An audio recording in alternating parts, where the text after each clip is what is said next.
بسم اللہ الرحمن الرحیم. Good morning and welcome to morning at home. میں ہوں آپ کی میزبان جگن کاظم، اور جیسے کہ آپ جانتے ہیں آج 5 فروری ہے. 5 فروری کو یوم یکجہتی یا کشمیر سالیڈیرٹی ڈے کے پوائنٹ آف ویو سے منایا جاتا ہے. ویورز، ہر سال 5 فروری کو کشمیر کے ساتھ ہم اپنی سالیڈیرٹی کا ڈے مناتے ہیں، پاکستان میں بھی، کشمیر میں بھی، اور پوری دنیا میں جہاں پہ بھی ہمارے کشمیری بھائی بہن ہیں اور پاکستانی بھائی بہن ہیں.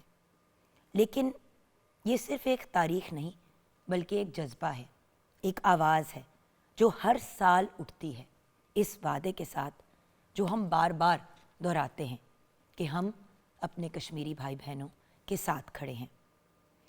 ویورز، یہ دن ایک پیغام دیتا ہے، ایک بڑا کلیئر میسج دیتا ہے کہ جو ظلم اور جو ٹارچر ہمارے کشمیری بھائی بہن 7 دہائیوں یعنی کہ 7 ڈیکیڈ سے زیادہ برداشت کر رہے ہیں، وہ انفیئر ہے، وہ انٹرنیشنل نیشنل ہر لیول پہ انفیئر ہے، غلط ہے، غیر قانونی ہے. اور ہم انٹرنیشنل کمیونٹیز کو بھی ایکٹیویٹ کرنا چاہتے ہیں اور ان کو بار بار یاد دلانا چاہتے ہیں کہ جو وہاں پہ ہو رہا ہے وہ بہت بہت غلط ہے. ویورز، مائیں اپنے بچھڑے ہوئے بیٹوں کے لیے، اپنی فیملیز کے لیے رو رہی ہیں. چھوٹے چھوٹے بچے فرام ڈے 1 تعلیم کی ایک بیسک نعمت سے، ایک بیسک رائٹ سے محروم ہیں. کیوں؟ کیونکہ اسکولز جانے کا کوئی سسٹم ہی نہیں ہے. بچیاں، خواتین، ان کی عزتیں محفوظ نہیں ہیں. اور یہ سارا کچھ آپ سب جانتے ہیں اکراس دا بارڈر انڈیا کے ظلموں کی وجہ سے ہو رہا ہے. اور انٹرنیشنل کمیونٹی کو تو ایکٹیویٹ کرنا چاہتے ہی ہیں، لیکن ہم اس مسئلے کے حل کی طرف جانا چاہ رہے ہیں. اوور 70 ایئرز ہو گئے ہیں. ویورز، میں اگزامپل پچھلے کچھ سالوں میں اسی چیز کا دیتی ہوں کہ جب کووڈ آیا تو تب جا کے لوگوں کو احساس ہوا کہ لاک ڈاؤن کا مطلب کیا ہوتا ہے. جب آپ کو بیسک فیسلٹیز نہیں مل پا رہی، آپ گھروں سے باہر نہیں نکل پا رہے، آپ کسی سے کمیونیکیٹ نہیں کر پا رہے، تو یہ لاک ڈاؤن تو ڈیکیڈ سے ہمارے کشمیری بھائی بہن فیس کر رہے ہیں. آپ یہ دیکھیں کہ ماؤں کی آنسوؤں کے آنکھوں میں آنسوؤں کے سمندر ہیں. بہنوں کے چہروں پہ ایک انتظار ہے کہ کب ان کے بھائی واپس گھر آئیں گے. بھائیوں کے ہاتھوں میں زنجیریں ہیں، ان کے دلوں میں لیکن ایک آگ ہے کہ ایک دن کشمیر بنے گا پاکستان. اور اس بات کا دکھ ہے اور افسوس ہے کہ یہ کس قسم کی زیادتی ہے، یہ کس قسم کی انسانیت ہے. ویورز، کسی بھی دنیا کے کونے میں کوئی بھی ظلم ہوتا ہے، اس کے بارے میں سوشل میڈیا پہ بات ہوتی ہے، اتنے میجر قسم کے جو ہیں وہ ایکٹیوزم کے سٹیپس اٹھائے جاتے ہیں، ایکٹیوسٹ جاگ اٹھتے ہیں، ہر بندہ کہتا ہے کہ یہ زیادتی ہے. مجھے اس بات کی آج تک سمجھ نہیں آئی کہ کیوں پراپر ایکشن نہیں لیا جا رہا. دیکھیں، اگر 2 ممالک کے بیچ میں ایک مسئلے کا ریزولوشن نہیں آ رہا تو انٹرنیشنل کمیونٹیز کو پھر پراپر طریقے سے ایک انٹرسٹ لینا چاہیے اور چیزوں کو پراپر طریقے سے ہینڈل کرنے کی کوشش کرنی چاہیے. دیکھیں، پوری جنریشنز برباد ہو رہی ہیں. جو بچے 15 سال پہلے ہوئے یا 20 سال پہلے بھی پیدا ہوئے، جنہوں نے اسکول کبھی اٹینڈ ہی نہیں کیا، ان کا کیا فیوچر ہے؟ ایگریکلچر کی بربادی، انوائرمنٹ کی بربادی، لمیٹیشنز اور کمیونیکیشن کا لیول تو آپ جانتے ہی ہیں. ہمیں آج بھی پراپر طریقے سے یہ نہیں پتا کہ وہاں پہ کیا ہو رہا ہے، بیکاز لاک ڈاؤن صرف اس چیز کا نہیں ہے کہ لوگ گھروں میں بند ہیں. ہم تک تو انفارمیشن بھی نہیں پہنچ سکتی، کیونکہ اگر کوئی ذرا سی بھی چیز اپلوڈ کرتا ہے یا چیز کرتا ہے تو وہ اور ان کے پورے خاندانوں کو اٹھا لیا جاتا ہے. تو ڈر کے مارے لوگ نہ کچھ کہتے ہیں نہ کچھ کرتے ہیں. اور جو کہتے اور کرتے ہیں، آپ کو بھی پتہ ہے کہ ہمارے کشمیری بھائی بہنوں کے لیڈرز کے ساتھ کس قسم کی زیادتی کی گئی. ان کو جیل میں ڈال دیا گیا، وہ غائب ہو گئے، ان کا نام و نشان ہی غائب ہو گیا. اور آپ جانتے ہیں کہ 2019 میں 2019 میں حالات بہت ہی برے ہو گئے کشمیر کے اندر. جب میجر قسم کا کرفیو لگایا گیا، میں ہر روز اللہ کا شکر ادا کرتی ہوں کہ آزاد فضا میں سانس لیتی ہوں، اپنی زندگی گزارتی ہوں، اینڈ آئی ایم شیور کہ آپ سب بھی اس چیز کے شکر گزار ہوں گے. لیکن ویورز، یہ جو ظلم ہے، یہ جو انفیئرنس ہے، کسی دن تو اس کو ختم ہونا ہے نا.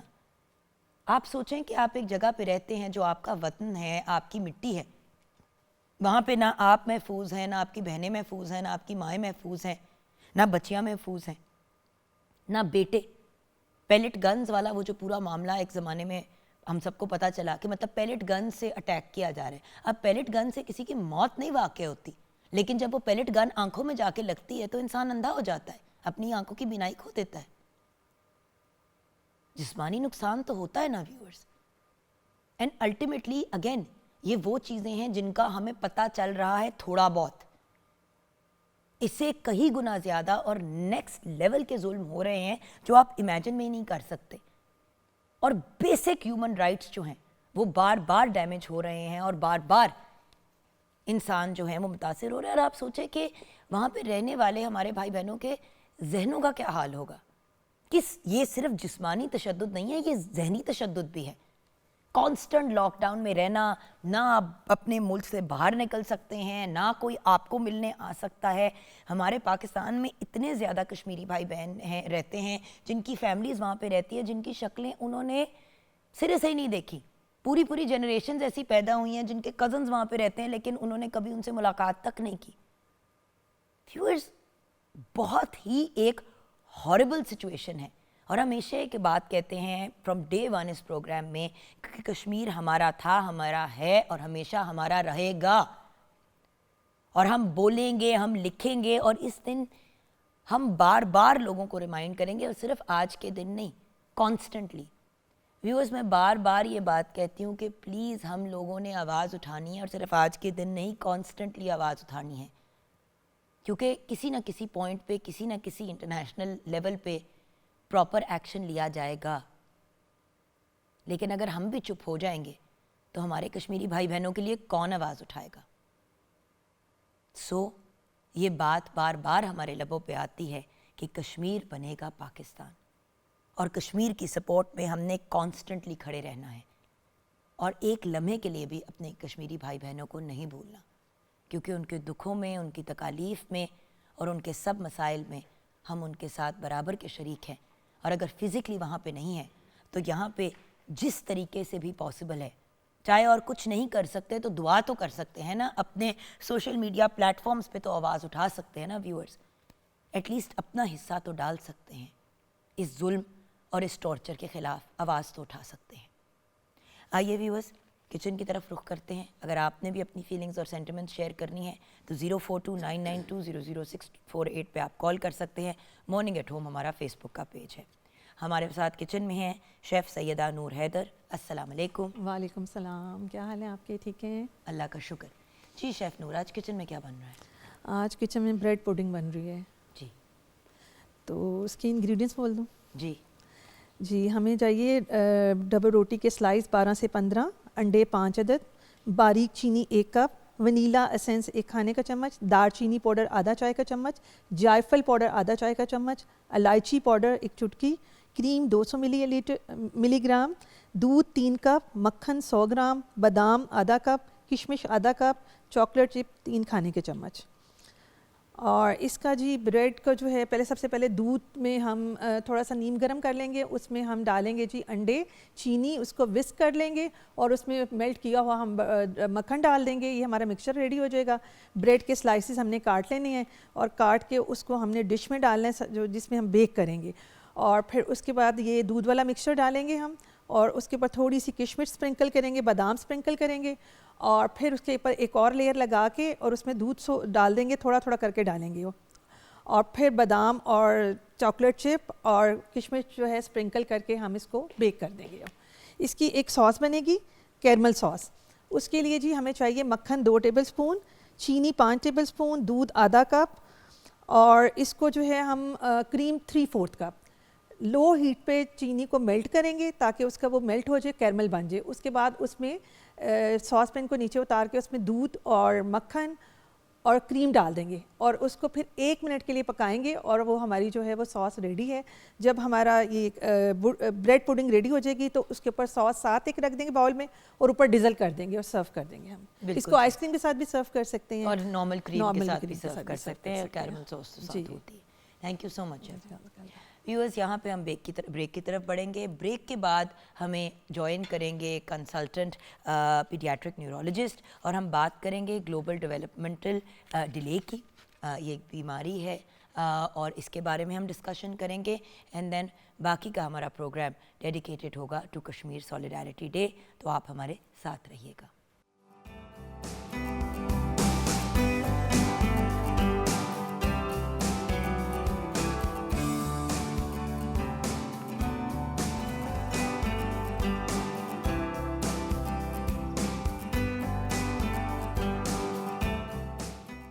Welcome back from the break viewers. Break کے بعد ہمیں جوائن کیا ہے پروفیسر ڈاکٹر ٹیپو سلطان نے. آپ کنسلٹنٹ پیڈیاٹرک نیورولوجسٹ ہیں. السلام علیکم. السلام علیکم جی. ڈاکٹر صاحب, آج ہے تو Kashmir solidarity day 5 February, but of course اس کے ساتھ ساتھ ایز یو نو ہمارا ہمیشہ کوشش ہوتی ہے کہ ہم ہیلتھ ایجوکیشن کے پوائنٹ آف ویو سے کوئی نہ کوئی بات اپنے پروگرام میں ڈیلی کریں. تو آج میں آپ سے جاننا چاہوں گی گلوبل ڈیولپمنٹ ڈیلے کے پوائنٹ آف ویو سے. آج کل اس کے بارے میں بہت بات ہو رہی ہے GDD کی, تو میں جاننا چاہوں گی کہ یہ ایگزیکٹلی ہے کیا. بہت شکریہ. بہت ہی اہم موضوع کو آج کے دن آپ نے لیا ہے. میں سمجھتا ہوں کہ ہمارے جو ینگ پیرنٹس ہیں, مائیں ہیں, ان کو اس بارے میں مکمل آگاہی کے لیے یہ ضروری ہے کہ وہ global developmental delay, cerebral palsy, ان چیزوں میں ڈفرینشیٹ کر سکیں, کیونکہ ایٹ ٹائمز یہ چیزیں تھوڑی سی اوور لیپ ہو رہی ہوتی ہیں. بائی ڈیفینیشن ایک بچہ جو اپنی 1 سال اور اس کے بعد آنے والے مہینوں سالوں میں بڑا ہو رہا ہوتا ہے, تو وہ مختلف ایریاز میں اس کی جو ڈیولپمنٹ ہو رہی ہوتی ہے, جس میں اٹھنا بیٹھنا, جس کو ہم موٹر مائل سٹونز کہتے ہیں, سننا اور بولنا, اسپیچ اینڈ لینگویج میں آ جاتا ہے. اس کے بعد جو کوگنیشن ہے, جو اس کی ہم کہہ سکتے ہیں کہ اس کی جو عقل و شعور ہے یا سمجھنے کی صلاحیت ہے, اس کو ہم کوگنیشن میں کہیں گے. تو یہ تمام جو ایریاز ہیں, ڈومینز ہیں. پھر ایک سب سے اہم ہوتا ہے کہ سوشل کوشنٹ ہے, جو سوشل اس کا انٹریکشن ہے اپنے گھر کے اندر والدین سے, پیئر سے, یا رسپانس ٹو اینی سچویشن. ان سب چیزوں کو ملا کے ہم ایک بچے کی اسیسمنٹ کر رہے ہوتے ہیں. اور اگر کوئی بچہ 2 یا 2 سے زیادہ کمپوننٹس میں اپنی عمر کے مطابق پیچھے رہ جائے تو اس کو ہم گلوبل ڈیولپمنٹل کہہ دیں گے. لیکن اگر وہ 1 میں کم ہے تو ڈیولپمنٹل ڈیلے تو ڈیفینیٹلی اس میں بھی ہے. تو گلوبل کا مطلب ہے وہ 1 سے زیادہ میں ہے. لیکن ڈاکٹر صاحب دیکھیں, جب ہم گلوبل ڈیولپمنٹل ڈیلے کی بات کرتے ہیں تو کیا یہ ایک نفسیاتی بیماری ہے یا یہ جسمانی بیماری ہے؟ آپ سمجھ رہے ہیں, کیونکہ یہ اس کے ساتھ اکثر جو ہے وہ جو بچے لرننگ ڈسیبلٹیز والے ہوتے ہیں ان کے مطلب جو ان کے ساتھ ڈیل کرتے ہیں وہ والے لوگ بھی ان کے ساتھ سائیکالوجسٹ ہو گئے, سائیکیٹرسٹ. تو میں یہ انڈرسٹینڈ کرنا چاہ رہی ہوں کہ یہ ایک فزیکل پرابلم ہے یا یہ ایک نفسیاتی پرابلم ہے. بہت ہی امپورٹنٹ ہے یہ سمجھنا. اور کس کے پاس بندہ جائے, آپ سمجھ رہے ہیں نا. کیونکہ بنیادی طور پہ اللہ تعالیٰ نے برین کو, دماغ کو ایک بہت ہی کمپلیکس آرگن جو بنایا ہوا ہے, ایک کمپلیکیٹڈ سا ہے جس کو انسان آج بھی سمجھ رہا ہے اور سمجھنے کی کوشش کر رہا ہے, اور پھر بھی مکمل طور پہ سمجھ نہیں پا رہا. تو بنیادی طور پہ یہ تمام کمپوننٹس جو ہیں, یہ جو میں نے ابھی 4 نام لیے, اس کا کنٹرول سینٹر جو ہے وہ برین کے اندر ہوتا ہے. تو مطلب اس کا یہ ہوا کہ ان 4 کمپوننٹ میں اگر کسی بھی حصے میں اگر کوئی خرابی پیدا ہوتی ہے تو اس کی جو ایویلویشن ہے, اس کا جو ڈائگنوسس ہے, وہ تو نیورولوجسٹ کے ڈومین میں آئے گا. اس کے بعد آ جاتا ہے, یعنی کہ آپ اس کو ڈائگنوز کریں گے. ایگزیکٹلی, ٹھیک ہے. ایگزیکٹلی. ڈائگنوز کرنے کے بعد ڈپینڈ کرتا ہے کہ وہ ان 4 میں سے کس حصے میں فال کرتا ہے. فار انسٹنس, اگر وہ بچہ سننے کی صلاحیت سے محروم ہے, کیونکہ جو بچہ سن نہیں سکتا وہ بول بھی نہیں سکے گا, تو پھر سننے کے لیے اس میں آڈیولوجسٹ, اس کے اندر ENT کے ڈاکٹر کا رول آ جائے گا. اگر وہ بچہ سن سکتا ہے اور بول نہیں سکتا تو پھر اس میں اسپیچ تھراپسٹ کا رول آ جائے گا. اگر اب وہ بچہ سن بھی ٹھیک سکتا ہے اور بولنے میں بھی کوئی اس میں پرابلم نہیں ہے, تو اس کا مطلب ہے کہ جو درمیان کا کمپوننٹ ہے which is brain, something wrong with the brain, تو پھر اس برین کی ایویلیوشن ہوگی. اب خدا نخواستہ اس میں اگر کوئی ایسا مرض ہے جس کو ہم آج کل آٹزم یا ASD کہہ رہے ہوتے ہیں, تو وہ پھر ڈائگنوسس کے بعد اس کی تھیراپی کی طرف ہم اس پیشنٹ کو ریفر کر دیں گے. ٹھیک ہے, تو اس طریقے سے سب سے پہلے جو ہے وہ ایویلویشن ہے, ڈائگنوسس بنانا پڑے گا. ٹھیک ہے. اس لیے میں یہ پوچھنا ضروری تھا کیونکہ ڈاکٹر صاحب اکثر ایسا ہوتا ہے کہ جیسے کہ پرابلم گردوں کی ہے, بندہ چلا جاتا ہے دل کے ڈاکٹر کے پاس, دل کی پرابلم ہے تو بندہ نیوٹریشنسٹ کے پاس. آپ سمجھ رہے ہیں کہ وہ مجھے تو گیس کی پرابلم ہے, اصل میں ان کو ہارٹ کا پرابلم ہوتا ہے. سو الٹیمیٹلی پہلے رائٹ پرسن کے پاس پہنچنا بھی تو ضروری ہے نا. تو پہلا اسٹیپ ہے نیورولوجسٹ کے پاس. ایگزیکٹلی. اس کی وجوہات کیا ہوتی ہیں, وائی؟ دیکھیں اس میں جو ہم کہیں گے کہ اس کی وجوہات بہت ساری ہیں. پولی جینک ملٹی فیکٹوریل ایک ٹرم ہوتی ہے کہ اس بیماری یا اس کنڈیشن کے لیے, گلوبل ڈیولپمنٹل ڈیلے کے لیے بہت سارے جینز انوالوڈ ہیں, یعنی کہ یہ جینیٹک کمپوننٹ بھی اس کا ہے. اور ملٹی فیکٹوریل کا مطلب ہے کہ there are so many environmental factor جو اس کے اندر پارٹ پلے کر رہے ہوتے ہیں. اگر میں ون بائی ون سب کو ڈسکس کروں تو جینز تو آبویسلی ایک بڑا موروثی ہے, سیلف ایکسپلینیٹری ہے. انوائرمنٹ کے اندر بہت سارے فیکٹر ہیں جس میں خوراک بھی ہے, اس میں انوائرمنٹ بھی ہے, اس میں لائف سٹائل بھی ہے, اور اس میں جو ماں کا ڈیورنگ پریگننسی جو ہے وہ لائف سٹائل بھی میٹر کرتا ہے, اور اس کے بعد جو برتھ کے ایونٹس ہیں اور initial few weeks two months of life ہیں وہ سارے میٹر کر رہے ہوتے ہیں.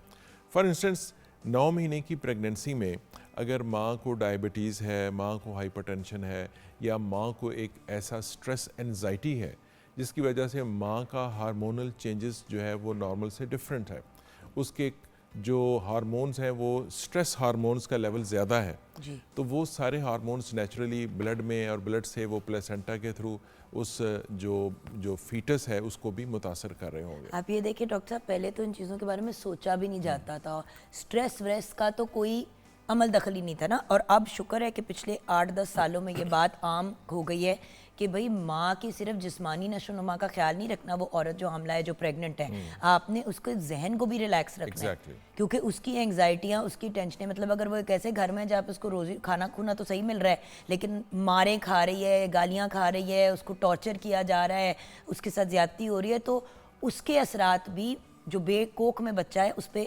بہت اثرات ہوتے ہیں. ڈیفینیٹلی. اور یہ انڈرسٹینڈ کرنا بڑا امپورٹنٹ ہے ہمارے ویورز کے لیے بھی کہ جب میاں پریگننسی میں عورت کے اوبویسلی موڈ سوئنگز بھی ہوتے ہیں, میاں بیوی لڑی جا رہے ہیں, لڑی جا رہے ہیں, ہسبینڈ, اس میں پوری فیملی کو پھر انوالو ہونا پڑتا ہے. ڈیفینیٹلی. اور اس کے بعد جو دوسری امپورٹنٹ چیز ہے کہ بچہ پیدا ہونے کے بعد اس کو کس قسم کی انوائرمنٹ مل رہی ہے.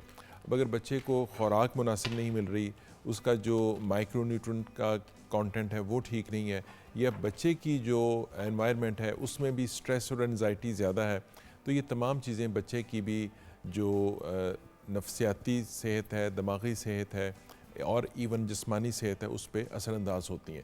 تو یہ ملا جلا کے تمام چیزیں جو ہیں اس کا الٹیمیٹ امپیکٹ جو ہے نہ صرف بچے کی جسمانی صحت پہ آئے گا بلکہ اس کی ذہنی صحت, نفسیاتی صحت پہ بھی الٹیمیٹلی آ رہا ہوتا ہے. اور کوئی چیزیں ایسی ڈاکٹر صاحب؟ اس کے بعد پھر دیکھیں جو اس وقت ہمارے پاس ایک بہت بڑا چیلنج ہے وہ ہے بے تحاشا سکرین کا استعمال, اور لائف سٹائل کے اندر جو سونے اٹھنے جاگنے کے اوقات ہیں, مثلا رات دیر تک بچے جاگتے رہنا اور سکرین کا استعمال کرنا. یعنی کہ ہم خود بھی اپنے بچوں کو بالکل GDD کر سکتے ہیں. ایگزیکٹلی. مطلب ہے کہ اس میں بچے کی جو یا ہم اگر گرون اپ بچوں کی بات کرتے ہیں تو جو گرون اپ بچے تھوڑے سے ارلی اسکول والے بچے ہیں, 4 سے 6 سال والے بچے ہیں, اب اگر ان کے سونے جاگنے کے اوقات ایسے ہیں کہ یہ رات 12-1-2 بجے تک جاگ رہے ہیں اور ساری شام رات میں یہ سکرین پہ بیٹھے ہوئے ہیں, تو نیچرلی ان کے اندر چڑچڑاپن آ جائے گا, ان کے اندر ایک ٹینٹرمز کا جو ایلیمنٹ ہے وہ بڑھ جائے گا, اور نارمل سی ایک تو بات اس سے پھر وہ بچے خام خواہ جو ہیں وہ پڑھائی سے دور ہو جائیں گے اور پازیٹیو ایکٹیویٹیز سے دور ہو جائیں گے. تو یہ الٹیمیٹ امپیکٹ دیکھیں, یہ کوئی ایسا وائرل انفیکشن تو نہیں ہے کہ آج وائرس ہوا کل بخار ہو گیا, اس کا امپیکٹ لانگ لاسٹنگ ہے. یہی تو انڈرسٹینڈ کرنے والی بات ہے. دیکھیں وہ کہتے ہیں نا کہ پانی کا قطرہ پتھر پہ گرتا رہے کوئی فرق نہیں پڑتا, لیکن کنٹینیوسلی گرتا رہے گا تو وہ پتھر کو بھی پھاڑ دے گا. ایگزیکٹلی.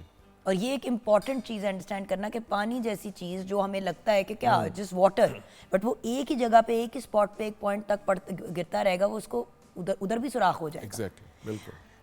اس کے سمٹمز کیا ہیں؟ جیسے ابھی ہم نے شروع میں بات کی مطلب کون سی ایسی چیز ہے جس کو پیرنٹس آبزرو کریں؟ ایگزیکٹلی. 4 اگر ہم میجر کمپوننٹ کو میں جو ہم نے شروع میں ڈیوین کی ہے، تو ایک بچے کے جو ہم جس کو مائل سٹونز کہتے ہیں کہ ایک بچہ 2 سے 3 مہینے میں گردن سنبھال لیتا ہے، 4 سے 6 مہینے میں بیٹھ جاتا ہے، 6 سے 8 مہینے میں جو ہے وہ کرال کرنا شروع کر جاتا ہے، 1 سال پہ ہم سمجھتے ہیں کہ بچے کو کھڑے ہو جانا چاہیے وتھ سپورٹ، کچھ بولنا شروع کر دے. کچھ بولنا شروع کر دینا ڈاکٹر صاحب چاہیے. بہت سے ایسے لوگ ہیں جو میں نے سنا ہے کہ تو ساڈے پیو بھی 2.5 سال دی عمر تے چلا سی.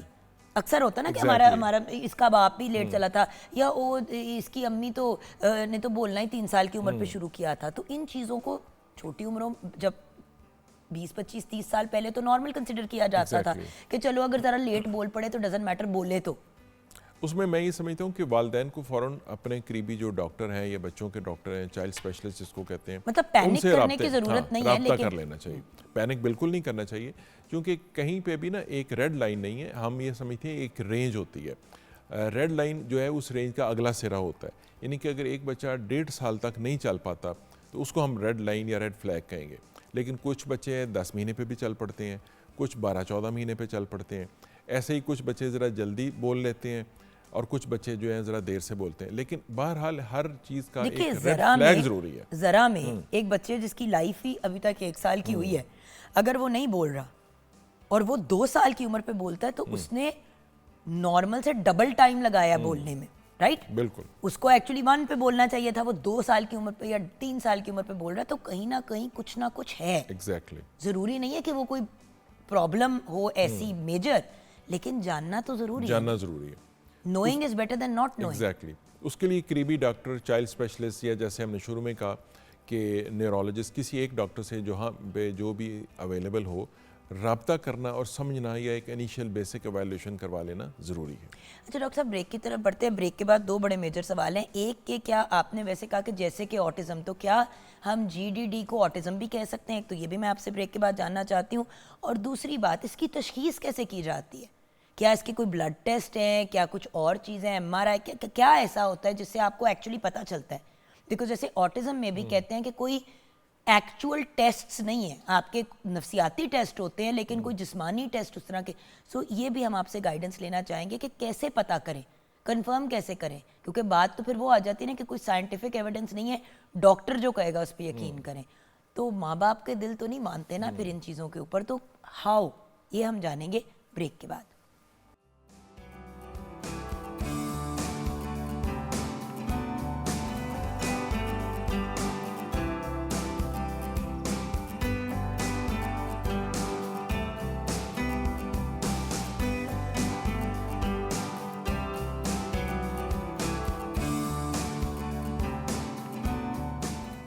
Welcome back from the break viewers. ہمارے ساتھ ہیں professor doctor Tipu Sultan, consultant paediatric neurologist, brilliant personality. آج ہم ان سے بات کر رہے ہیں گلوبل ڈیولپمنٹل ڈیلے کی، GDD کی. ڈاکٹر صاحب، بریک سے پہلے میں نے آپ سے پوچھا اس کی تشخیص کیسے ہوگی؟ کیا اس کا کوئی بلڈ ٹیسٹ ہے، کوئی کس طرح پتہ چلتا ہے کہ ایکچولی یہ چیز ہے؟ دیکھیں، جس طرح ہم نے پروگرام کے آغاز میں بات کی تھی کہ سب سے پہلے اس بچے کی ایک کلینکل ایویلویشن ہوگی.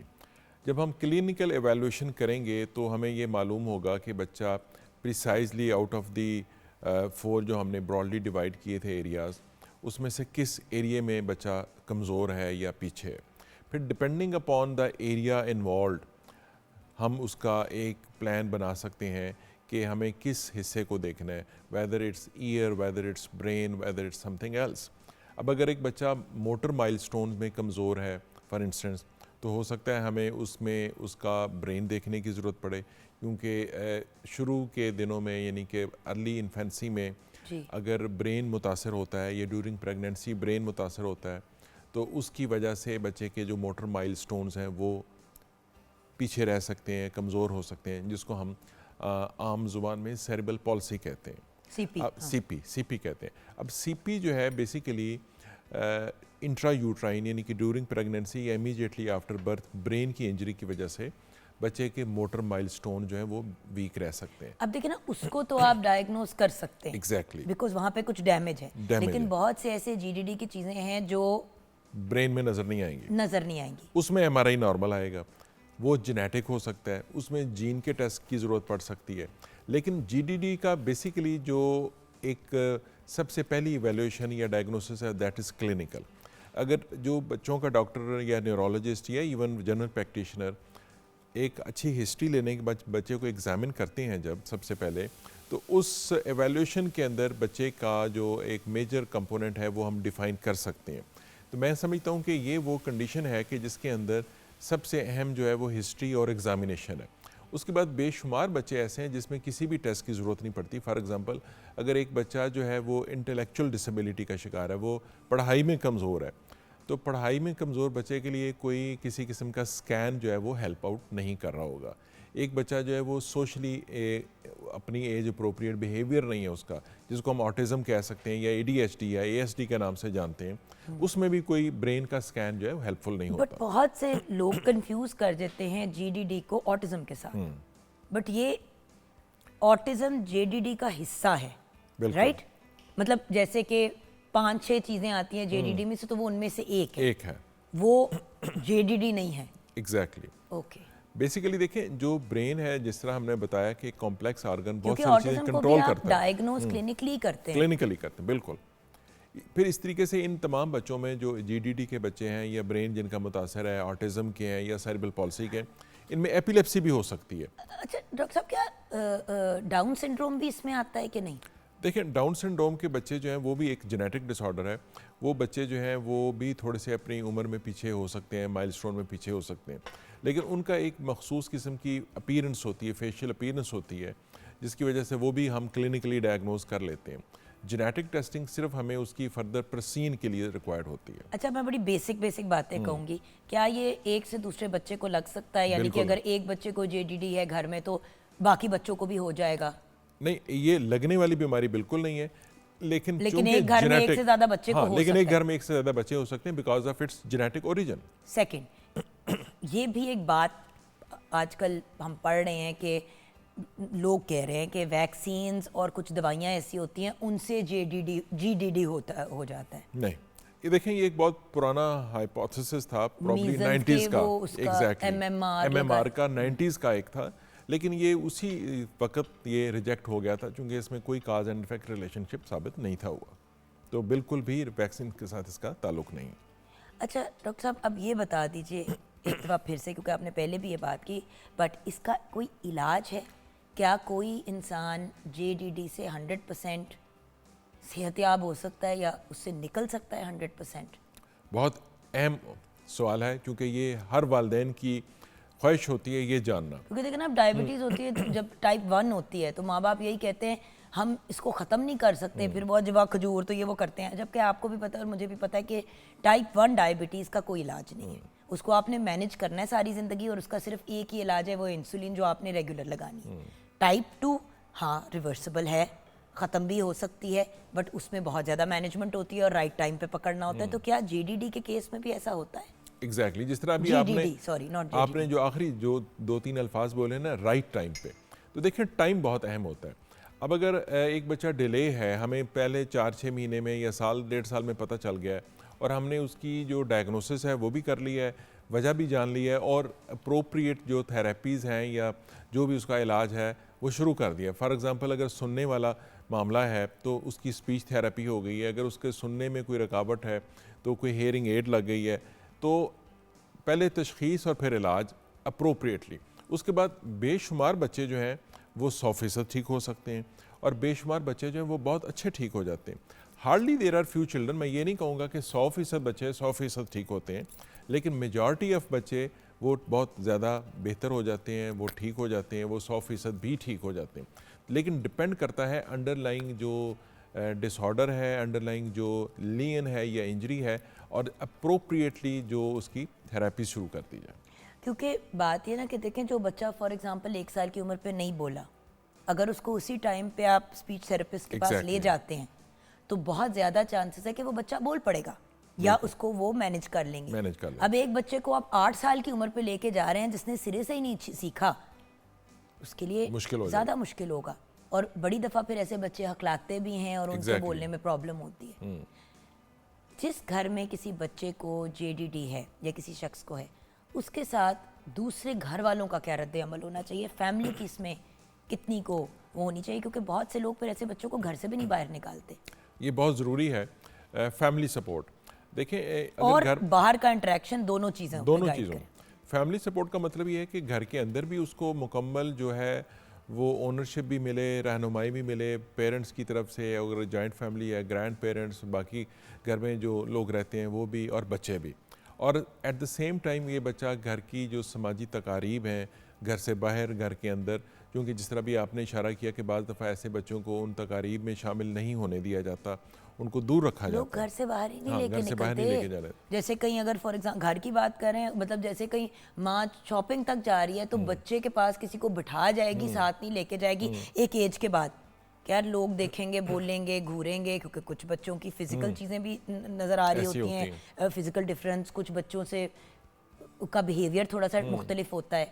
تو یہ بہت ضروری ہے کہ ان کو ٹریٹمنٹ کے ساتھ ساتھ سماجی طور پہ اپنے ساتھ شامل کیا جائے, سوشلائز کیا جائے, گھر کے اندر بھی اور گھر کے باہر بھی اپنی. اور اسکول میں جانا یا کسی ایسے اسپیشل اسکول میں لے کے جانا ان بچوں کے لیے نہایت مفید ثابت ہو سکتا ہے. بٹ ڈاکٹر صاحب, کیا ایسے بچے نارمل اسکولس اٹینڈ کر سکتے ہیں باقی بچوں کے ساتھ؟ یہ میں پھر یہی کہوں گا کہ ڈپینڈ کرتا ہے کہ اس کا پرابلم کی نوعیت اور اس کی سیویرٹی کتنی ہے. جیسے اگر آٹزم ہے اور اگریشن آتی ہے آٹزم کے ساتھ, تو شاید ریگولر اسکول میں بچوں کے ساتھ بھیجنا مشکل ہو, کیونکہ اس میں یہ ہوتا ہے کہ ان بچوں کو ریگولر اسکول کے لیے تیار کیا جاتا ہے, یعنی کہ اس میں کچھ عرصہ اس کو اسپیشل اسکول میں بھیجا جاتا ہے ڈیفینیٹلی, لیکن اس میں ایم یہ ہوتا ہے کہ اس کو ہم اسپیشل اسکول کے لیے تیار کر لیں. اور اگر وہ بچہ نارمل اسکول کے لیے, یعنی کہ اسپیشل اسکول میں جا کے نارمل کے لیے تیار کر لیا جاتا ہے, تو یہ بالکل ممکن ہوتا ہے اور یہ کیا جا سکتا ہے. ڈاکٹر صاحب, آپ نے کبھی کوئی کیس دیکھا ہے جو بالکل ٹھیک ہو گیا؟ جی بالکل, بے شمار بچے ہمارے پاس ایسے آتے ہیں جو پیرنٹس میں لوگوں کو امید کے دینے کے پوائنٹ آف ویو سے, اگر کوئی آپ کا انسیڈنٹ ایسا ہو یا کوئی ایسی, میں تمام ایسے سننے والے اس وقت جو ہمارے پروگرام کو لائیو دیکھ رہے ہیں والدین کو مخاطب کرنا چاہوں گا کہ بالکل بھی آپ کو نا امید نہیں ہونا چاہیے. ایسے تمام بچے جو آٹزم یا ASD یا انٹلیکچول ڈسیبلٹی یا گلوبل ڈیولپمنٹل ڈیلے جیسا کہ پروگرام کے آغاز میں کہا گیا تھا, ان کی درست تشخیص کے بعد علاج پہ بھرپور توجہ دینی چاہیے. ایسے بچے نہ صرف یہ کہ معاشرے کے, گھر کے مفید شہری بن سکتے ہیں, بلکہ نارمل زندگی میں بہت سارے کام کر سکتے ہیں. میں یہاں پہ یہ ضرور کہنا چاہوں گا کہ جو ایسے بچے ہیں جن کو ہم نے دیکھا ہے ہمارے ہسپتال میں بھی, چلڈرن ہسپتال لاہور میں بھی آتے ہیں, جن کو پہلے کچھ عرصہ جو ود ان دا ہاسپٹل ہم چلا رہے ہیں نظام, اس میں تیار کیا جاتا ہے اور وہ ایونچولی جو ہیں وہ نارمل اسکولوں کے اس وقت زیر تعلیم نارمل اسکولوں میں پڑھ رہے ہیں. تو بالکل مایوس ہونے والی کوئی بات نہیں ہے, اور ان بچوں کو زیادہ جو پیار, محبت اور وقت دینے کی ضرورت بھی ہے اور دینا بھی چاہیے. اس سلسلے میں تمام ایسے والدین اور بچوں کو کہوں گا کہ جو کچھ بہتر ہو گئے ہیں وہ بھی ہمارے اکثر پبلک اویئرنیس سیمینار چلڈرن ہسپتال میں ہم منعقد کرتے رہتے ہیں. تو ایسے موقعوں پہ ان بچوں کو بھی ایسے والدین کے لیے ہم جو دکھانے کے لیے بتاتے ہیں کہ اگر آپ محنت کرتے ہیں تو نہ صرف آپ کا بچہ بھی ان بچوں کی طرح مکمل طور پہ ایک مفید شہری بن سکتا ہے, ایک کارآمد فرد بن سکتا ہے, اور معاشرے کے لیے اور گھر کے لیے ایک مثال بن سکتا ہے. اور وہی والی چیز نا ڈاکٹر صاحب کہ prevention is better then the cure, لیکن دیکھیں اس کیس میں تو جب ہوتا ہے تو تبھی پتہ چلتا ہے. تو اگر ہو بھی گیا ہے تو جس طرح ہم کینسر میں بھی کہتے ہیں, کسی بھی بیماری میں کہتے ہیں کہ ارلی ڈیٹیکشن, جتنی جلدی ایک چیز کو پکڑیں گے, اور اس کو سب سے بڑا پرابلم ویورز یہ ہوتا ہے کہ ماں باپ ایکسیپٹ نہیں کرتے, ان کا مائنڈ نہیں ایکسیپٹ کرتا, وہ 100 بہانے بناتے ہیں. اور یہ ایک نارمل بات ہے, میں بھی ماں ہوں, بندہ اپنے آپ کو 100 باتیں دیتا ہے تسلی دینے کے لیے کہ ہاں جی یہ ہے, وہ ہے, ایسے ہے, ویسے ہے, ہو جائے گا. بٹ دیکھیں کوئی بھی بہت سی چیزیں ہوتی ہیں جو بس ہو نہیں جاتی, ان کو کرنا پڑتا ہے.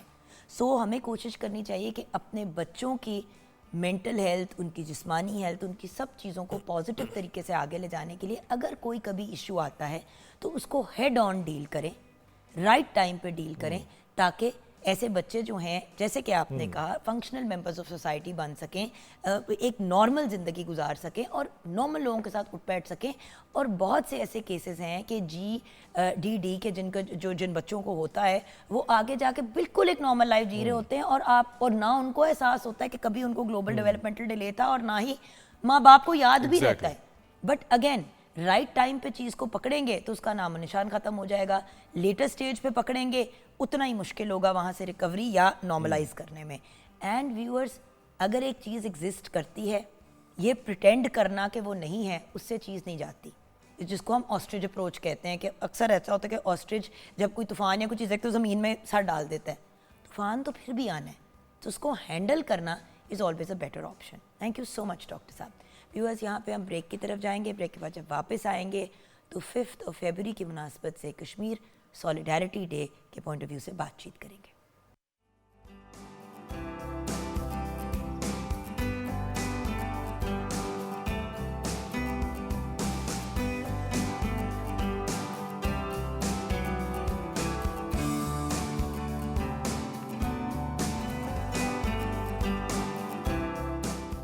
Welcome back from the break viewers. جیسے کہ آپ جانتے ہیں آج 5 فروری ہے, اینڈ 5 فروری کا دن ہمیشہ ہم کشمیر سالیڈیرٹی ڈے کے طور پہ مناتے ہیں. کوشش کرتے ہیں کہ آگاہی بھی دیں, اویئرنیس بھی دیں, اور اس کے ساتھ ساتھ یہ بھی جانیں کہ ہم کس طریقے سے مزید اپنی سپورٹ شو کر سکتے ہیں اپنے کشمیری بھائی بہنوں کو. 2 کشمیری بھائی بہن اور ہماری پاکستان ٹیلی ویژن نیٹ ورک کی فیملی کے بڑے اہم لوگ ہمارے ساتھ ہیں. آج ہمیں گائیڈ کرنے کے لیے پروفیسر ڈاکٹر خواجہ زاہد عزیز, جو چیئرمین ہیں department of Kashmiriyat at the Punjab university Lahore, and as a Kashmiri آج ہمارے ساتھ ہیں. السلام علیکم. وعلیکم السلام. تھینک یو فار جوائننگ اس ڈاکٹر. بہت شکریہ. اور ڈاکٹر صاحب کے ساتھ ہمیں جوائن کیا ہے ڈاکٹر سمینہ کوثر نے. آپ اسسٹنٹ پروفیسر ہیں of the Kashmiriyat department at the Punjab university Lahore and a Kashmiri as well. السلام علیکم ڈاکٹر صاحب. وعلیکم السلام. سب سے پہلے تو آپ کو ویلکم بھی کرنا چاہوں گی اور شکریہ ادا کرنا چاہوں گی. آئی نو کہ آج کے دن آپ لوگوں کی بھی بہت مصروفیات ہوتی ہیں, آپ لوگ بھی بہت سے ڈفرینٹ فورمز پہ ڈفرینٹ احتجاج وغیرہ کا حصہ بنتے ہیں, سو آپ وقت نکالتے ہیں. We are very grateful. Doctor صاحب, آپ سے بات شروع کروں گی. آج کا دن منانے کا مقصد کیا ہے؟ بہت شکریہ جی. سب سے پہلے تو میں پی ٹی وی کو مبارکباد پیش کرتا ہوں کہ وہ ہر سال کشمیریوں کے ساتھ اظہار یکجہتی کے طور پہ اس دن کو بڑے جوش و جذبے کے ساتھ مناتے ہیں. تو بنیادی طور پہ آج کا جو دن ہے یہ ہم پاکستانی, چاہے وہ پاکستان کے اندر ہیں یا پاکستان کے باہر ہیں, آزاد کشمیر کے کشمیری ہیں یا کشمیری ڈائسپورا ہے, تقریباً 35 سال سے ہم یہ دن منا رہے ہیں. اور آج کے دن کو منانے کا جو مقصد ہے کہ ہم نے یہ عہد کیا ہے اور کرنا بھی ہے کہ ہم کشمیری بہنوں بھائیوں کے ساتھ کھڑے ہیں, ان کی تحریک کا حصہ ہیں, ان کی ہم سیاسی سپورٹ بھی کر رہے ہیں, سفارتی سطح پر بھی ان کے ساتھ ہیں, یعنی ان کی غم اور خوشی کا ہم حصہ ہیں. اور اب دیکھیں کہ یہ جو تحریک ہے, کشمیر کی تحریک بڑی پرانی تحریک ہے. اس میں اگر ہم کشمیر کے ماضی کو تھوڑا کریدیں, ہمیں 1924 کا جو ریشم خانے کا جو واقعہ ہوا, جس نے کشمیریوں کو ایک سیاسی شعور دیا, ان کے اندر ایک آگاہی آئی, اور انہوں نے اس وقت کے جو ڈوگرا مہاراجا تھے پرتاپ سنگھ, ان کو ٹف ٹائم دیا, انہیں مجبور کیا کہ ہمارے حق ہمیں دیے جائیں. اور پھر اسی طرح 1931 کی تاریخ کی بات کرتے ہیں کہ جب ہندو حکمرانوں نے, مہاراجا ہری سنگھ کے کارندوں نے 22 مسلمانوں کی شہادت اس لیے کی کہ انہوں نے اذان دینی تھی, نماز پڑھنی تھی, اور اذان کی تکمیل کی صورت میں 22 نوجوان وہاں شہید ہوئے. یعنی یہ جو تحریک ہے ایک بڑی پرانی تحریک ہے, اور اس پہ الحمدللہ جو پاکستان کا جو سٹانس ہے, پاکستانی اداروں کا جو موقف ہے, وہ بالکل کھلا اور برملا ہے. بالکل. اور یہی وجہ ہے کہ پچھلے 35 سالوں سے ہم آج کا دن بڑی جوش و خروش کے ساتھ اور بڑے جذبے کے ساتھ منا رہے ہیں. بالکل. ڈاکٹر صاحبہ, آپ کیا کہیں گی؟ اور اس کے ساتھ ساتھ ویورز, ویسے یہ ایک دن منانا نہیں بنتا, یہ دن ہر روز منانا چاہیے. جس طرح ہم بات کرتے ہیں کہ مدر ڈے یا فادر ڈے کوئی ایک دن پہ نہیں لمیٹڈ ہونا چاہیے, اسی طرح ہمارے کشمیری بھائی بہن جن مظالم کو برداشت کر رہے ہیں 7 ڈیکیڈ سے, منا تو ہم 35 سال سے رہے ہیں لیکن چل تو یہ 7 ڈیکیڈ سے زیادہ رہا ہے. جی میڈم. میں اس حوالے سے کہنا چاہوں گی کہ یوم یکجہتی کشمیر جو ہے, بعض لوگ کہتے ہیں کہ اس کا منانے کا کیا فائدہ ہے. وہ اولی بات کہ ایک دن اس کو منا لیا تو کیا ہوا. بات یہ ہے کہ اگر یہ بات بھی نہیں ہوگی تو پھر بات کہاں رہے گی. آپ یہ دیکھیں کہ یوم یکجہتی کشمیر ہم جب یہ بات کرتے ہیں کشمیر کے حوالے سے تو کشمیری جو ہیں آزاد کشمیر کے مقبوضہ کشمیر کے اور جیسے ڈاکٹر صاحب نے کہا جو پاکستان سے باہر ہیں انٹرنیشنل جو ہے تو اس کو بھرپور طریقے سے مناتے ہیں. اور کشمیر پاکستان کا یہ بات کرنا کشمیریوں کے حقوق کے لیے آواز اٹھانا وہاں پہ جو مظالم ہو رہے ہیں اس کے حوالے سے دنیا میں آگاہی پیدا کرنا اور بات تو یہ ہوتی رہتی ہے کشمیر کے حوالے سے. یہ ہے کہ ایک اسپیسیفک ڈے یوم یکجہتی کشمیر 5 فروری جو ہے اس کو ایک بھرپور طریقے سے ہائی لائٹ کیا جاتا ہے. بات میرا خیال ہے پاکستان میں ہوتی رہتی ہے اور جو ہمارا کشمیریات ڈپارٹمنٹ ہے اس حوالے سے ہماری پنجاب یونیورسٹی میں اس حوالے سے سیمینار بھی ہوتے رہتے ہیں. یہ نہیں کہ صرف 5 فروری کے حوالے سے. نہیں آپ لوگ تو پورا سال کرتے ہیں الحمدللہ. اور جب بھی کوئی اپرچونٹی ملتی ہے آپ ضرور اس چیز کو ہائی لائٹ کرتے ہیں. یہ تو میں پرسنلی بھی جانتی ہوں اور اس کا کریڈٹ سر آپ کو اور میڈم آپ کو بہت زیادہ جاتا ہے. تو بات یہ ہے کہ اور جو کشمیری ہیں وہ اس چیز سے ان کے حوصلے بلند ہوتے ہیں بے شک کہ ہمارے لیے بات ہو رہی ہے. اور پاکستان کے لیے بلکہ پہلے بھی میں نے آپ سے بات کی کہ پاکستان کو یہ تو آپ موجودہ بات کر رہے ہیں نا کرنٹ میں یہ یا جیسے آپ کہہ رہے ہیں 70 ڈیکیڈ سے یہ بات چل رہی ہے ایسے ہی ہے نا. بٹ میڈم دیکھیں میں یہ سوچتی ہوں اب جو فلسطین کا پورا معاملہ ہوا چلیں اب سیز فائر تک کوئی بات پہنچی معاملات ہوئے پوری دنیا نے آواز اٹھائی تو کوئی فرق پڑا نا. فرق پڑا. میرا پوائنٹ صرف اتنا ہے کہ جب تک ہر پاکستانی ہر کشمیری دنیا کے ہر کونے میں آواز نہیں اٹھائے گا پھر ساتھ میں اور لوگ بھی آواز اٹھائیں گے نا. جب تک ہم اپنوں کے لیے آواز نہیں اٹھائیں گے تو بیگانے کیوں اٹھائیں گے. بات تو وہی ہے نا. دیکھیں کہ اگر بات آواز بلند کی جا رہی ہے آپ اپنے حصے کا کام کر رہے ہیں. اب جو باقی دنیا ہے جیسے اقوام متحدہ کے مختلف ممالک ہیں جو اس کے ممبر ہیں آپ بات وہی کر رہی ہیں نا کہ ان کی بھی آواز اٹھانا بنتا ہے تاکہ ایک جیسے غزہ کا ایک حل نکلا ہے تو اس کا بھی نکلے. بالکل بالکل. تو سر اب میں بات کو لے کے جانا چاہوں گی اگر ہم تھوڑے سے ہائی لائٹس ٹچ کر لیں جو پچھلے 7 ڈیکیڈز میں چل رہے ہیں. جی سر. دیکھیں جی کیونکہ دیکھیں ایک ایک چیز کو کور کریں گے تو پروگرام میں یہ ہو ہی نہیں سکتا کہ کور ہو. جو دیکھیں جو کشمیر کی جو تاریخ ہے وہ مختلف واقعات سے بھری پڑی ہے لیکن چیدہ جو ہم یہاں تذکرہ کر رہے ہیں کہ جو کہتے ہیں نا موٹی موٹی جو بات جی موٹی موٹی جو باتیں ہیں جن کی ایک ویٹیج ہے ٹھیک ہے جی. اس میں سب سے پہلے تو میں بات کروں گا جو 16 مارچ 1846 کا جو معاہدہ ہوا جس میں کشمیریوں کو بیچ دیا گیا اور بیچا کس نے انگریزوں نے بیچ دیا. اور اس چیز کو آپ دیکھیں کہ خالی انسانوں کو نہیں بیچا بلکہ وہاں کے چرند پرند حشرات ہر چیز کو بیچ دیا گیا. اور اس پہ جو ہمارے قومی شاعر حضرت علامہ اقبال نے لیگ آف نیشنز میں باقاعدہ اس کا تذکرہ کیا کہ جی یہ دیکھیں کہ کس طرح سے ایک جمہوری پسند قوم نے ایک جو ہے نا سیاہ ترین کام کیا ہے. پھر اس طرح ہم بات کرتے ہیں آگے جب ہم آتے ہیں تو 1924 میں جو ریشم خانے کا واقعہ ہوا 1931 کی جو تحریک آزادی کا جو نقطہ آغاز ہے جس میں 22 مسلمان شہید ہوئے اذان کی تکمیل کے حوالے سے. پھر ہم بات کرتے ہیں 19 جولائی 1947 کی جو قرارداد تھی علاقے پاکستان کی یعنی یہ وہ قرارداد تھی جو کشمیریوں نے پاکستان پہ اس چیز کا اعتماد کیا کہ ہم نے صرف اور صرف جو کشمیر کا الحاق ہے وہ پاکستان کے ساتھ کرنا ہے. یعنی اس وقت پاکستان کا قیام عمل میں نہیں آیا تھا. یہ 19 جولائی 1947 کی بات ہے اور ہمارا جو پیارا وطن پاکستان ہے وہ 14 اگست 1947 کو مارز وجود میں آ رہا ہے. پھر آپ دیکھیں کہ جب ہم آگے آتے ہیں پارٹیشن کا وقت آتا ہے تو کس طرح سے 27 اکتوبر 1947 کو دوست دھاندلی سے جو بھارتی افواج ہیں وہ کشمیر کے اندر داخل ہوتی ہیں اور پھر وہ اسی پہ اکتفا نہیں کرتی. پھر دیکھیں کہ جب قائد اعظم محمد علی جناح لاہور میں گورنر جنرلز کی میٹنگ بلاتے ہیں تو اس میں لارڈ ماؤنٹ بیٹن جو نمائندگی کر رہے ہیں بھارت کی وہ بھی آتے ہیں قائد اعظم بھی ہوتے ہیں ادھر سے لیاقت علی خان بھی ہیں لیکن جو اصل فریق تھے پنڈت جواہر لال نہرو جو پرائم منسٹر تھے بھارت کے وہ خرابی صحت کا بہانہ بنا کے غائب ہو جاتے ہیں. تو وہاں پر یعنی وہ جو نیگوسیشنز ہوتی ہیں جو ایک کوشش کی جاتی ہے کہ کسی طرح سے اس مسئلے کو یہیں حل کیا جائے لیکن بھارت کی ہٹ درمی کی وجہ سے وہ مسئلہ حل نہیں ہوتا اور الٹیمیٹلی 1 جنوری 48 کو بھارت جو ہے اس مسئلے کو لے کر اقوام متحدہ میں جاتا ہے، اور جب وہ مسئلہ وہاں پہ سبمٹ ہوتا ہے تو 21 جنوری 1948 کو باقاعدہ ایک کمیشن بنتا ہے UNCIP۔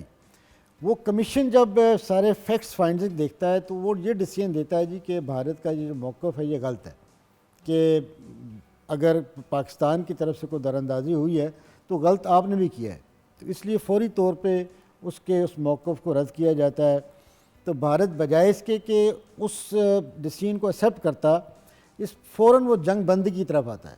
اور آپ دیکھیں کہ پہلی جو جنگ ہوتی ہے پاکستان بھارت کی، وہ بھی بھارت کی ہٹ درمی کی وجہ سے ہوتی ہے۔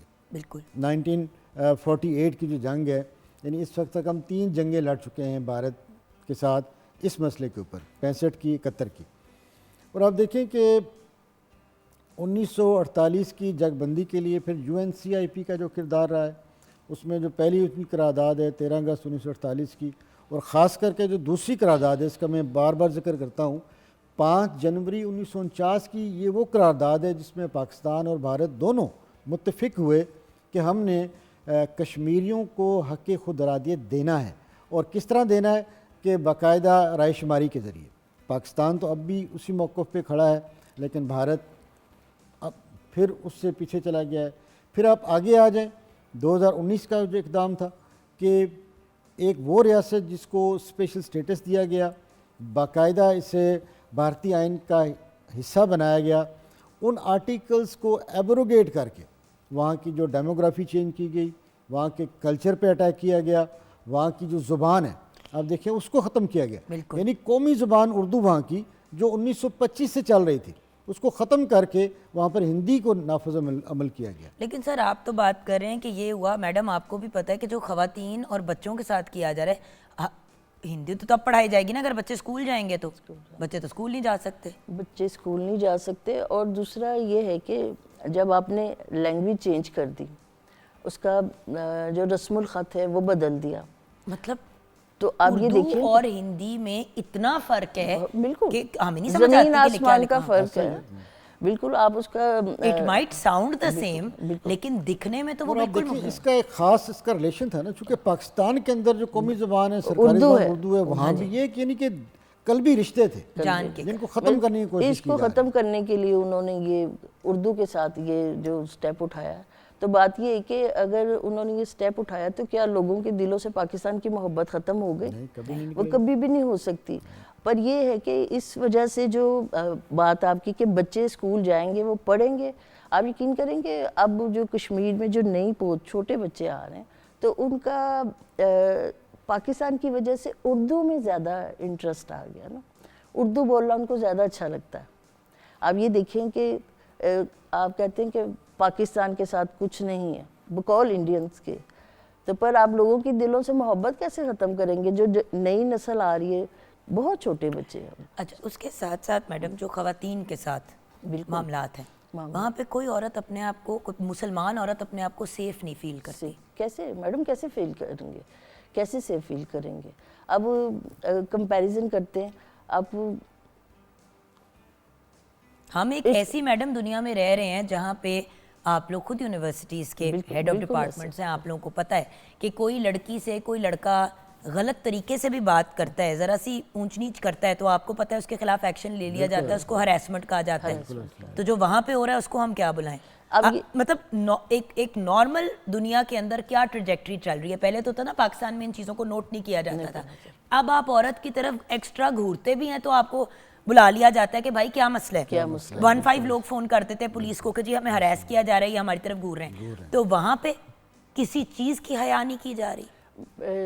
جگن، یہ تو ایک آپ بیتی بتا رہی ہوں میں کہ وہاں پہ بچیاں اگر آپس میں لوکل جو ہے آتے جاتے ہیں، اکیلے بھی سفر کرتے ہیں، کوئی مسئلہ نہیں، پر جب وہ آرمی کے سامنے ہوتے ہیں وہاں پہ وہ اپنے آپ کو سیف فیل نہیں کرتے ہیں۔ دیکھیں نا وہاں کا جو ڈسٹرکٹ شوپیاں ہے، وہاں کے جو 2 گاؤں ہیں وہ باضابطہ ریپڈ وومن ولیجز کے نام سے پہچانے جاتے ہیں۔ اور دیکھیں وہاں پہ کوئی رشتہ لے کے نہیں جاتا کہ 80% جو خواتین ہیں وہ ریپڈ ہیں، اور وہی اگر ان کے لیے رشتہ کو جاتا بھی ہے تو ایجڈ لوگ جاتے ہیں، یعنی اس طرح کی کیفیت ہے وہاں پہ. دیکھیں کتنے پیرنٹس کے لیے گھر والوں کتنی تکلیف دہ چیز ہے بھائی اس بچی کے لیے کتنی تکلیف دہ چیز ہے, اس کی تو ساری زندگی آپ نے برباد کر دی.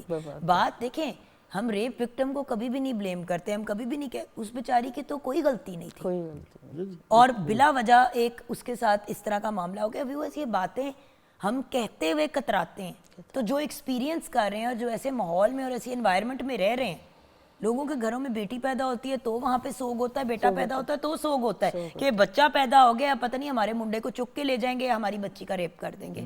یہاں پہ ہم بریک کی طرف جائیں گے نغمہ سنتے ہوئے. بریک کے بعد جب واپس آئیں گے, کرنٹ سچویشن کیا ہے, یہ جو بی جے پی یہ جو پوری الیکشنز ہوئیں لاسٹ ایئر, پھر اس کے بعد ایک آٹے کی اور بجلی کی بھی ایک مہم وہاں پہ چلانے کی کوشش کی, سملر ٹو اے جے کے. یہ سارے معاملات جو ہیں کرنٹ آن گراؤنڈ کیا معاملات ہیں وہ ہم ڈسکس کریں گے بریک کے بعد.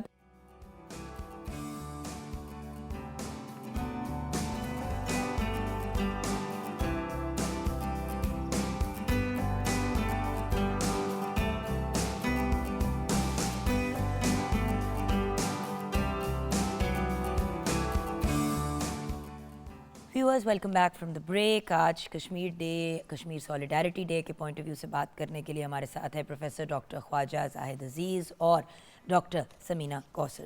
ڈاکٹر صاحب, لاسٹ ایئر 2024 میں الیکشنز ہوئے کشمیر میں. لوگ یہ نہیں ریئلائز کرتے کہ اس کے پیچھے بیک سٹوری کیا ہے اور وہاں پہ کیا پلاننگ اور کن معاملات کے تھرو جو ہے چیزیں ہوئیں.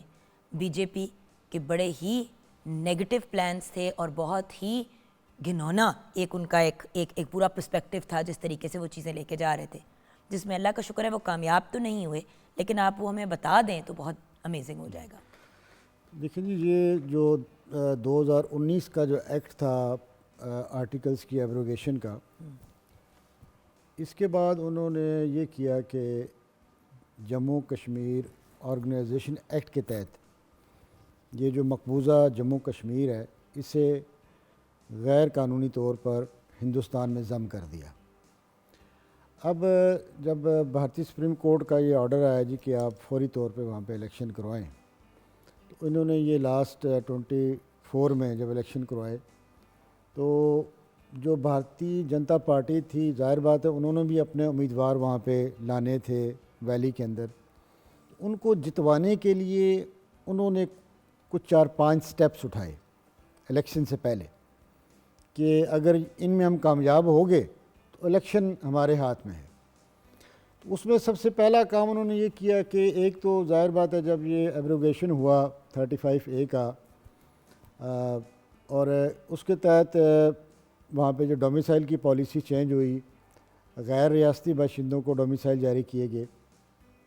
اس کے ساتھ ساتھ انہوں نے جو ووٹر لسٹیں بنائیں کشمیر کے اندر یا جموں کے اندر, اس میں باقاعدہ انہوں نے غیر ریاستی باشندوں کا بھی اندراج کیا. بالکل ٹھیک ہے جی, وہ اس لیے تھا کہ تاکہ وہاں پہ جو ووٹ بینک غیر ریاستی باشندوں کا بڑھے اور زیادہ سے زیادہ ووٹ جو ہے وہ اور بی جے بڑی پی کو دیر پڑے. سے وہ وہاں پہ یہ انڈیا میں یہ آپشن دیا جا رہا تھا کہ جو پنڈت ہیں اور جو اس طرح کے ریلیجس وہاں کے لیڈرز ہیں ان کو یہ کہا جاتا تھا کہ بھئی آپ اگر وہاں شفٹ ہو جائیں گے تو ہم آپ کو بہت پیسہ دیں گے, اپنی بہت سی زمین دیں گے, یہ کریں گے وہ کریں گے, آپ جائیں وہاں پہ سیٹل ہوں اور مزید لوگوں کو ہندوازم کی طرف لے کے آئیں. تو یعنی کہ لوگوں کے مذہب بھی چینج کر رہے تھے, اور آبویسلی آپ جب اٹھا کے وہاں سے دوسرے مذہب کے لوگ لے کے جائیں گے تو ان کی تعداد بھی تو بڑھتی جائے گی نا.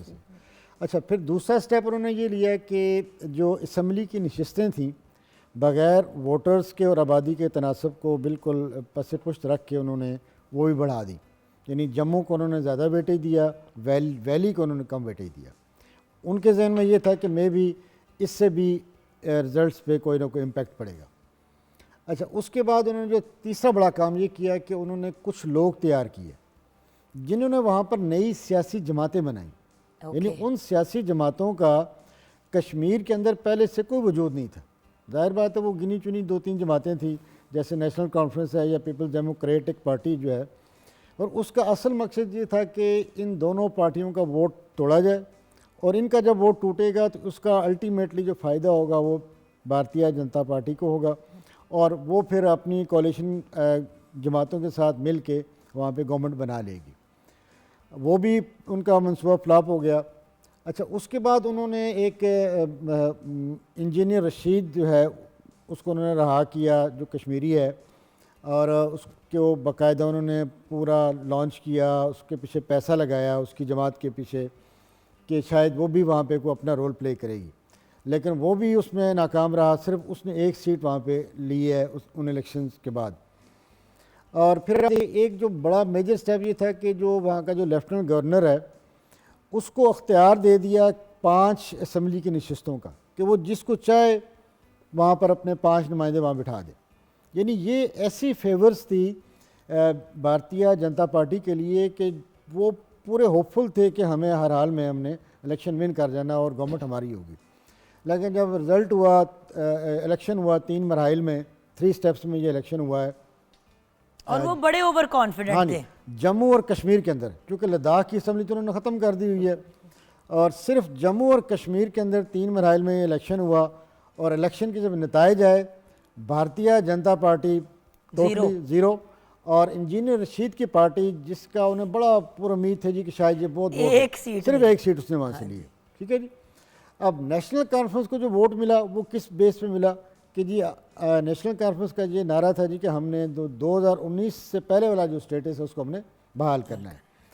اب جب انہوں نے دیکھا جی کہ یہ ادھر سے تو ہم فلاپ ہو گئے، اب انہوں نے ایک اور ہرڈل وہاں کریٹ کی، وہ ہرڈل یہ کریٹ کی کہ انہوں نے جو جموں کشمیر کی جو اسمبلی ہے اور جو جموں کشمیر اسمبلی کا جو وزیر اعلیٰ ہے اس کو انہوں نے بے اختیار کر کے جو سارے کے سارے اختیارات ہیں وہ لیفٹننٹ گورنر کو دے دیے۔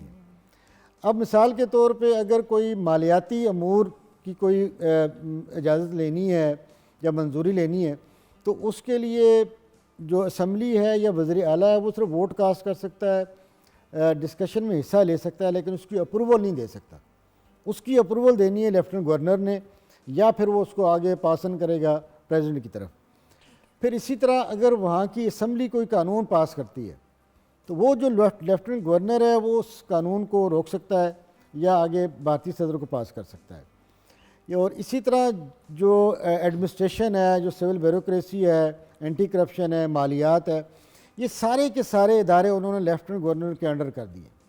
یعنی یہ بھی ایک قسم کا جو ہے نا وہ سیاسی ٹیکٹکس ہیں، مطلب کہ باز کسی نہیں طرح آ سے رہے، اس کو فلاپ کیا جائے، مطلب باز نہیں آ رہے، باز نہیں آ رہے۔ اچھا میڈم یہ بتائیے کہ ایک جیسے کہ یہاں پہ میاں شہباز شریف صاحب نے، ہمارے آنریبل پرائم منسٹر صاحب نے ایک یہاں پہ ایفرٹ کیا کہ بجلی کی سبسڈی دی جائے، سبسڈائز کی جائے بجلی، اور ساتھ میں آٹے کی جو مہم چلی آزاد جموں کشمیر میں، اسی سے سملر کچھ وہاں پہ بھی کرنے کی کوشش کی، کچھ اس کے بارے میں بھی بتائیں۔ مطلب ویورز آسانی نہیں پیدا کرنے دے رہے کسی طریقے سے، چلے بھائی آپ کو نہیں پسند لوگ، انسانیت بھی بس 0 پہ 0 چلتی جا رہی ہے۔